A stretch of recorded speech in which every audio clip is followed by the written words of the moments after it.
About 600 miles north of the Arctic Circle and about 600 miles south of the North Pole is an island group of extraordinary beauty and wonder, Svalbard, Spitsbergen to some. This is the land of the ice bear. There is nowhere on the planet where the ice bear roams as freely in such numbers as it does in this place. Nowhere on Earth, in my estimation, could you provide such a stage set, if you will, such an environment to talk about, explain, and show the issues that relate to this subject of global warming. We have a ship there called the National Geographic Endeavour that is purposely built to explore environments like this. She's a strong ice vessel. She has zodiacs so that we can land anywhere. She has kayaks.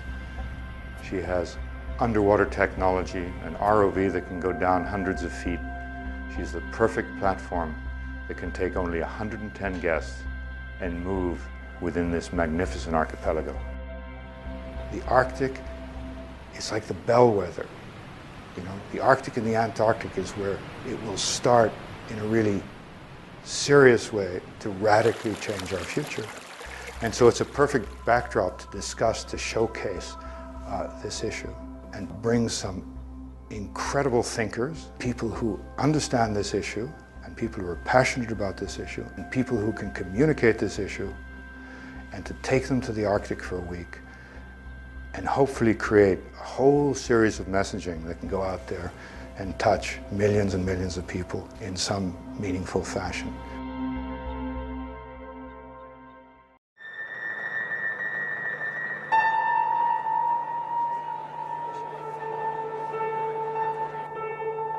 I think what we are all as Europeans and Norwegians are now looking for is American leadership on climate change.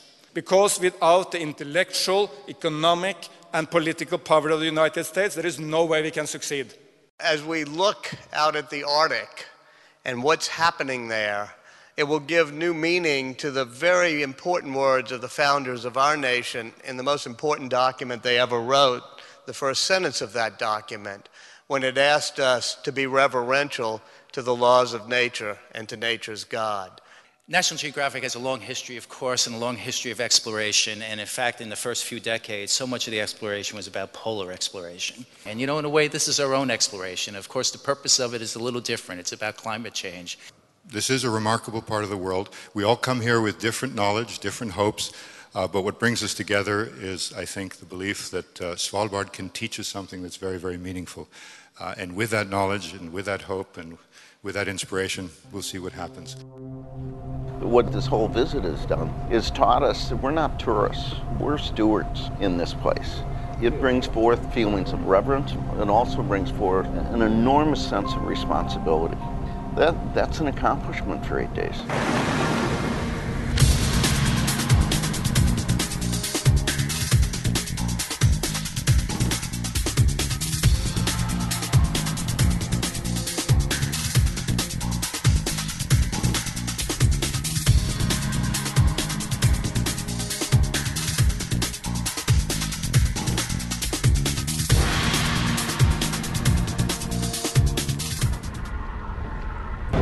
It's amazing to bring a group of people out into an environment like this to discuss the issue of climate change. I mean, so often these discussions take place in hotels or in conference center, and here we are with glaciers around us all over the place, huge mountains, the possibility of seeing polar bears, kittiwakes on the cliffs, and I think people really understand what this is all about. Our latest estimates at MIT are of quite serious risks of change over this century. The biggest change will come in the Arctic. Whatever change you get in terms of the global average, in the Arctic, in terms of temperature, you'll see twice that. So the Arctic is the place where it'll be both earliest, indeed already happening, and most dramatic. So a lot of what we're seeing here is threatened. 50, 100 years from now, this may not be here. So I find when I look at the bears, I have very mixed emotion about it. I think the most interesting that's going on here is happening in the two-on-two, one-on-one conversations. This trip has created a circumstance where, people relax a little bit and spend a lot of days walking around on the gravel with one another. And I think that serious conversations are taking place. I'm actually more hopeful now than I was when I got on the boat. But this is a long-term problem. We're going to be at this a very long time. This particular cruise has been the most enlightening experience I've ever had in my life. So I think that this is not only an extraordinary experience just for the beauty of the place, but also the learning that this high-level group of scientists has brought to those of us who are eager to learn. I think one of the things we have to do is engage people's hearts. And I know the polar bear is a symbol that sometimes does that in a way that a lot of other factual or technical information can't. But we can't stop with the polar bear, and we really have to bring this down to the level of human endeavor. For me, that's about human health and health protection, and how changes in the climate are going to have important effects on people's health in the United States, not just in someplace north of us or someplace in some other continent. And those stories have to be told by credible people. Even if people can't deal with all the technical information, they'll trust opinion leaders, and I think they'll trust credible people and leaders stepping forward and saying, no, we have to take action. I think climate change is much more urgent than most people realize. The sooner we can begin to reduce greenhouse gas emissions and to prepare to adapt for the changes that are inevitable, the much better off we're going to be.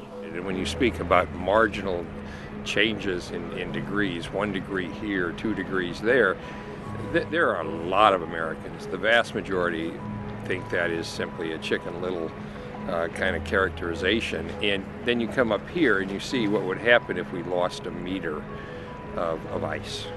How much further up these shores the waters would be, what it would do to the habitat.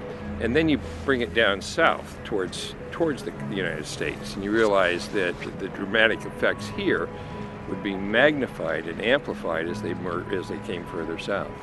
This group of people has an amazing opportunity to carry the alarm back with them, but we all need to bring to them solutions. It's very clear to people who live in Alaska that climate change is happening. It's hard to ignore because of the many ways in which their lives are being impacted. Whether it's the spruce bark beetle on the Kenai Peninsula and trees dying and forest fires, whether it is the people on the North Slope where there are literally houses falling into the sea because of increased coastal erosion that comes as a result of the storm activity and the fact that the ice has melted and no longer acts as a blanket on the stormy seas. It's there. It's very obvious.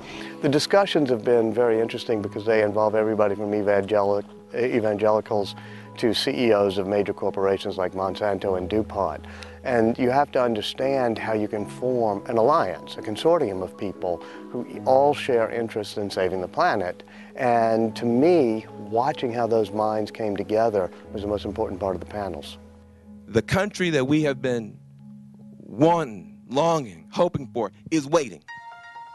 And this crisis, if we deal with it the right way, this will be the crisis that unleashes the optimism, the imagination, the innovation that defines America.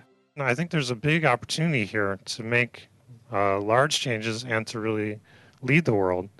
And I believe if we can do that, I mean, if we're good at making wind turbines, we're better than everybody else at making them. We're going to make a lot of money if that's a real solution. Taking it beyond energy and projecting it on the entire global warming issue. My conclusion, sitting inside the company, is we're going to have to form an awful lot more coalitions, and we're going to have to learn how to work together in a much more adult fashion than we have in the past. And the argument of big, small, non-profit, profit, organic biotech, there is, I don't think there's time. It doesn't really matter what happened and how we got here. The real question is, how do we get out of it? How do we make a lobby in Washington that's a lobby for renewables that's as effective as the lobbying we've seen historically from the old extraction industries? That would be a great outcome from this meeting. There are a number of things the President of the United States can and should do almost immediately. There is a tremendous need for us to express as clearly as we can that we're going to take leadership internationally as we look at this challenge. And there are a number of things that I think he could do. He ought to send his own personal delegation to the conference in Poland in December. I think he ought to make his first trip to China and to say it's going to be on climate. And we're going to work together. Two people who have been out of the loop so far, but who together could lead an international effort unlike anything we've seen so far. I believe we're going to win. We have to win for the sake of our children and grandchildren. This is one that humanity can't afford to lose. Climate challenge politically right now is really a cultural challenge. This is an issue that kind of fell into that divisive culture war in which, they had this silly imagination that, Democrats just care about energy efficiency and renewables and saving the planet, and all Republicans care about is, big business and drilling for oil and nuclear power. It's one of the silliest ideas we could have ever stumbled into as a society. What the trip allowed people to do was to find each other and accelerate that kind of chemistry that wouldn't have otherwise happened. No matter what we do, the train is moving, but it doesn't have to go as fast. It doesn't have to go as far. There are actions that we can take right now. There are some technological solutions, and there are some personal decisions that we can make about what we do. If we make this a partisan issue, nothing will happen to change it. The cure and treatment of cancer is not a bipartisan issue. We all want to kill this dreaded disease and get rid of this dreaded disease. I think climate change is in the same category. It's something that really threatens the food supply, the water supply, the economics of the world. I think it is one of those rare issues, as you say, that does unite rather than divide. I'm hoping that this will be really the beginning of some concerted action, not just by people, preaching to the choir, but of people really realizing that it takes industrialists to do something about it, and it takes various companies and the public approach and politicians, and then the people who are genuine environmentalists that are coming with a lot of scientific information. So I hope something will come of it.